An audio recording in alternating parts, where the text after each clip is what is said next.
នារីពិតចេះឈឺចាប់ប៉ុន្តែមិនបោះបង់ការតស៊ូនិងក្តីសង្ឃឹម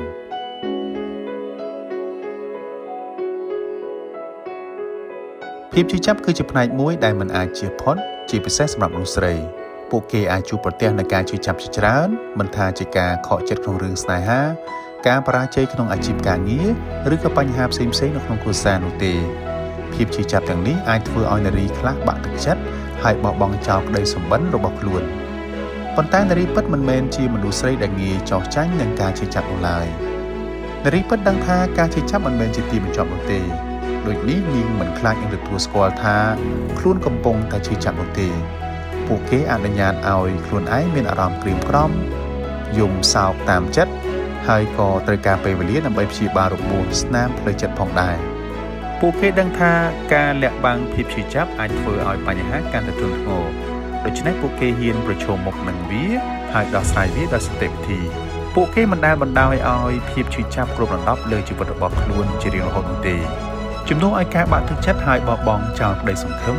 នារីពិតប្រកបនឹងប្រែក្លាយភាពឈឺចាប់ឲ្យទៅជាកម្លាំងជំរុញទឹកចិត្តពួកគេនឹងក្រោកឈរឡើងហើយចាប់ផ្ដើមតស៊ូម្ដងទៀតពួកគេរៀនសូត្រពីកំហុសនិងបទពិសោធន៍ដែលខ្លួនបានជួបប្រទះដើម្បីក្លាយជាមនុស្សកាន់តែរឹងមាំជាងមុនពួកគេយល់យ៉ាងច្បាស់ថាផ្លូវទៅកាន់ភាពជោគជ័យមិនមែនជាផ្លូវដែលរាបស្មើស្អាតដូចក្រាលកៅស៊ូនោះទេដូច្នេះហើយទើបបើដួលប៉ុន្មានដងក៏ដោយក៏ពួកគេនៅតែបន្តដំណើរទៅមុខដែរអ្វីដែលសំខាន់បំផុតនារីពិតប្រាកដមិនដែលបោះបង់ចោលក្តីសង្ឃឹមនោះទេ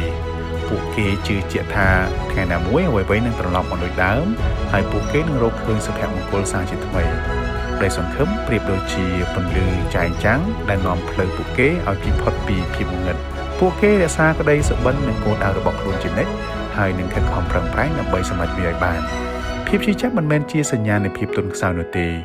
តែវាជាផ្នែកមួយនៃដំណើរជីវិតនារីពិតគឺមិនមែនជាអ្នកដែលមិនដែលឈឺចាប់នោះទេ